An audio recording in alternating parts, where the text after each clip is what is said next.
This is Abnormal Entertainment.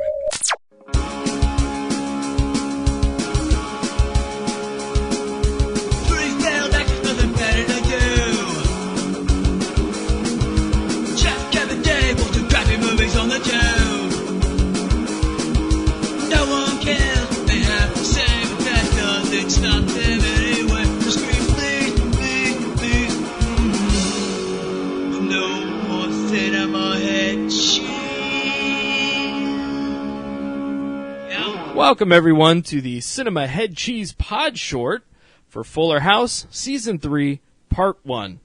Yes, I said Part 1. This is Kevin Moyers, and Netflix dropped the third season a few weeks ago.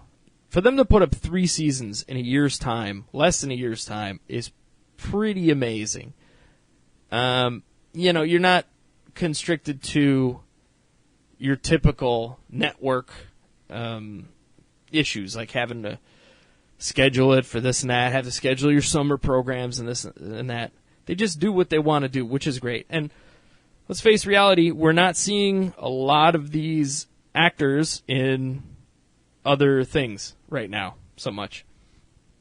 Obviously, Bob Saget tours pretty heavily for stand-up, and he does direct movies fairly often, and Dave Coulier tours for stand-up and that sort of thing, but those are the kind of things you can work around. People cancel stand-up shows and reschedule them all the time. You can manage your own schedule that way. You're not attached to anything major that way. So anyway, season 3 kind of continues along the path of Kimmy and Fernando working on their relationship. You have, of course, the big thing that happened in Season 2, which was Steve proposing to CJ, and now you see them preparing for their wedding. And they start the season, it's summer, the kids are all happy, they got summer off, except for Jackson, who finds out he has to go to summer school.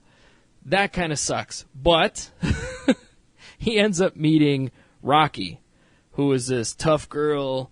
They become friends, and turns out she is the daughter of Gia, who, if you remember from the old series and from, I think it was in Season 2, when they tried to get their Girl Talk band back together, Gia was one of the guitarists and is actually DJ's sort of rival.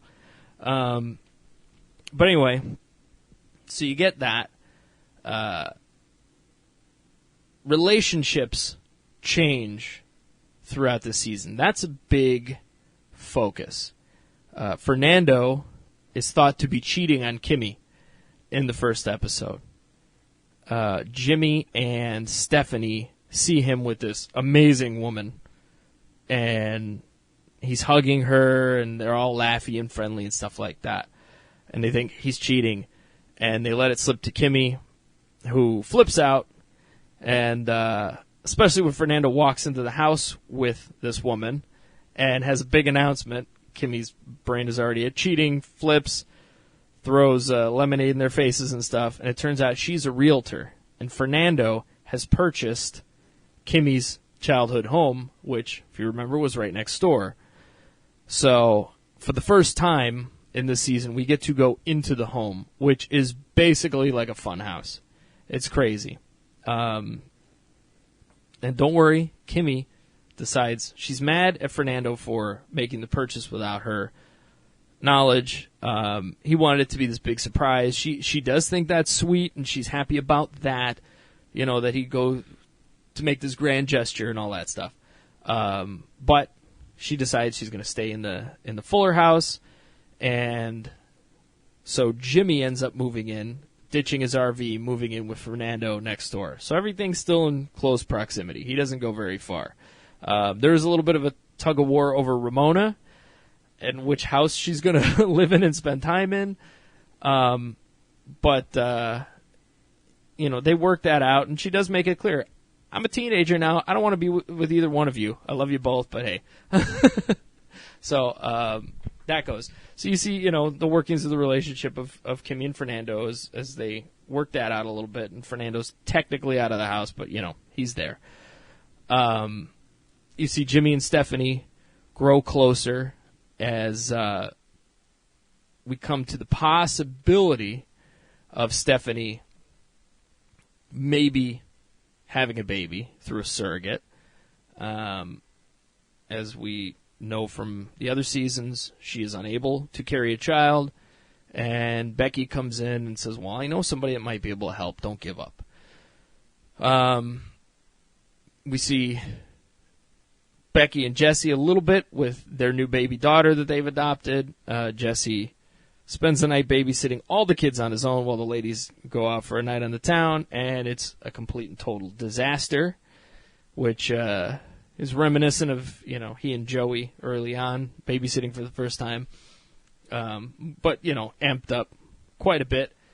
Ramona and Popko, you see a little bit more of their relationship as things go. And I have to say, Ramona's character is great. She's the kind of character I'm happy that my daughter is watching, because she does deal with real life stuff. It's nothing too crazy. She deals with and stuff that's relatable, honestly, because my daughter lives in 2 homes with me, with her mom, half and half. So it deals with that in a very realistic kind of way, as crazy as the whole TV show situation is. Deals with dating early on and boys, and why you shouldn't just like a boy because he likes you and stuff like that. How to handle herself in the relationship. And I'm pretty certain she's my daughter's favorite character, which is nice. And Sony Bringas is the actress. She does a great job. She's one of the better actors on the show, honestly. But I like what they do with her and Popko, because Popko's a douche. And that's established in the first episode you see him and throw out. So he continues to be a douche. Anyhow, you see Jackson and Lola. Their relationship changes. And another kid, Lola, I'm not too fond of, to be honest. But I totally get what happens with the two of them. Then you get the big quadrangle, I guess you could say, between DJ, Steve, Matt, and CJ. DJ does reveal that she would have picked Steve when it came down to that decision, and then, of course, they show up and they have girlfriends and stuff. She said she was going to pick Steve. Admits to Stephanie and Kimmy that. And so, as Steve and CJ are planning their wedding, which is going to happen in Japan, there is that little bit of an emotional struggle. And she loves Matt, but she still has that nagging what if in the back of her head with Steve. And things kind of open up and unravel a little bit between her and Steve as the season progresses. Now, the 9th episode hits on a gigantic cliffhanger as they're about to head to Japan for this wedding. And I was very surprised this season stopped there. I was like, what the hell's going on? But then that's when I found out, I saw posts online and stuff, that this is the first half of season 3. So, I don't know if Netflix, they're taking the model like AMC's done with Breaking Bad and Mad Men, where they broke their final seasons up. I don't exactly get that. I do get them ending at that point on a cliffhanger to get you excited for the next part. Because, it's like, hey, what's going to happen? What's going to happen? And you don't know. Like, honestly, the traditional sitcom way to go, to me, is that Steve and DJ end up together, right? That's the way I would expect it to go. But you never know. You can get surprised by these things. Even in this type of cornier, intentionally cornier sitcom. So we'll see what happens. It could be interesting. It's a fun thing still. The third season in, it hasn't really lost that nostalgia feel. They did finally give up on trying to get the Olsen twins to show up. In the first 2 seasons, they had little nods, so like they mentioned Michelle, like, hey, or the second season they had the Thanksgiving episode where John Stamos really breaks the fourth wall. DJ's giving a little dinner toast and says, hey, thanks, I wish Michelle could be here. And he leans back, looks at the camera and says, come on, it'll be fun. And I mean, that's full on breaking it, a message directly to them, but they don't even mention Michelle. They don't go into any of that anymore. And I guess they decided to just hang it up and let it go. So as much as they would love to have either of the twins there, I don't think it's ever going to happen. They have zero interest. And it didn't help that John Stamos got a little cranky at them on Twitter for, this made you and stuff. Like, knock it off, old man, Go put some more shoe polish in your hair. And you know what? I am convinced that dyeing your hair black when you're that age makes you crazy. Because we've seen it with Jerry Lewis in the past. I've seen it in my own family. Something about black hair dye when you're an old man, when you hit about 60. It's wrong. It's bad. Don't do it. Just go gray gracefully. Put the Just for Men down or whatever you're doing. And I'm not slamming that product, but whatever you're putting in your hair at that age, stop, because it's not right. So he got cranky on Twitter with them. And they're like, "F you, old man." And he's like, "I'm sorry, I shouldn't have said it." But I don't think they're repairing that relationship. They don't really have anymore anyway. So whatever. But it's a fun watch. It will leave you with interest for the next part. So I saw one thing that it's going up in December. Not sure on that. Don't quote me, but I don't think they'll keep it hanging for too long. I don't know if they're still filming any of it or what they're doing, editing, whatever. But I'm sure it's just sitting ready to go. They've been barreling through these, and good for them. I think it's a lot of fun, and as discussed on Masterpiece Theater, I believe it's this Friday's upcoming episode. This Friday's? Last Friday's. Maybe last Friday's episode.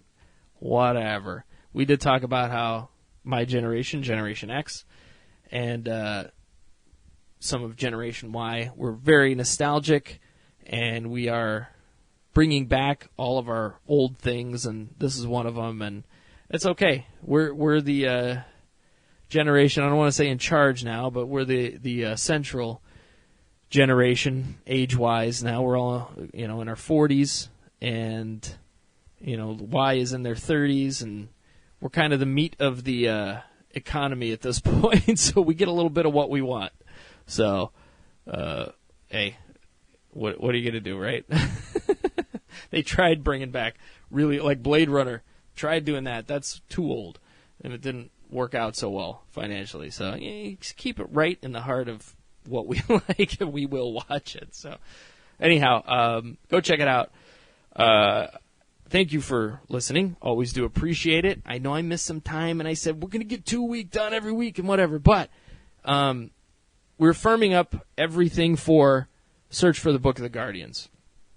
It's a book my daughter and I wrote, and she did the illustrations for. We had a Kickstarter going. Didn't fund. That's okay. It's very hard to do that. I guess about 60% of them don't, and we are in that 60%. So that's okay. I wasn't depending on that anyway. It was more of an experiment. And if it went, great. If it didn't, I didn't plan on it. So it's already up there. The day I'm recording this, the Kickstarter ended, and I immediately got it up. It's on Amazon. It's on bunny17media.com. And you can go through Amazon if you want. That's cool. If you're the Prime? If you're a Prime member, you'll get your free shipping. If you have Kindle Unlimited, I think you can read the book for free. I don't know how it works, but if I did it right, you could read the book for free on Kindle Unlimited. That's the way I intended to set it up. If you don't want to go through Amazon, you can go to bunny17media.com and use the code CHC. You'll get 15% off of Search for the Book of the Guardians and anything else you buy on the site. There are other books. Kevin Hates Everything, which is from the original podcast, if you go back that far with me. Secondhand Boogers, which was off of another blog that I did. You can also get Blasto the Clown, our comic book that is a collaboration between Bunny 17 and Abnormal Entertainment, co-created by Jeff Dolniak and David Hayes, and artwork by Mass Blogster himself, Dalen Vieker. You know, he's using that fake name, Dalen Vieker, for this for whatever reason. But use the code CHC. Everything will be 15% off if you use that code. And if you got kids, this is a great book to get. Search for the Book of the Guardians. It's educational, it's fun, and it's the first in a series. We're already working on the story for the second book because we're having a blast doing it. It's fun, and it comes out in the story. So we've gone, we took our time with this, went through it over and over and over, did edits, changes, tiny little tweaks and turns, and we had so much fun. But you can also on bunny17media.com, you can get some free downloads. We're working on wallpapers for your phones. I have a few up there for the S8 because that's a phone I have, and I can test them that way. And I have friends that have other phones, and we're going to get some up there for the iPhone 8 next. So that'll be a thing very soon. But go check it out. You can have a lot of fun over there. Get the nice Blasto the Clown wallpaper on your phone. I dig it. It's such a fun character. And don't forget to come see us down in Tucson Comic-Con. And we're doing panels for Cinema Head Cheese and Masterpiece Theater. So lots of fun. And, thanks for tuning in. I'm going to record a bunch of these, get them scheduled throughout the month. So there'll be plenty to go. I'm going to get a little Halloween stuff done. I think the next one I'm going to do is The Babysitter, which is a Netflix movie, horror flick for Halloween. So, yeah. Anyhow. Thanks again. Bunny17media.com. Promo code CHC. And I will see you next time.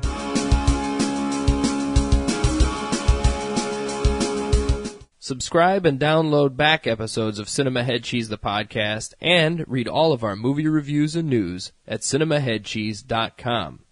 Email us at cinemaheadcheese@yahoo.com. Search Cinema Head Cheese on Facebook and tweet us at CINHeadCheese. And for more podcasts, books, comics, blogs, and videos, head to abnormalentertainment.com. You've been listening to the Abnormal Entertainment Network.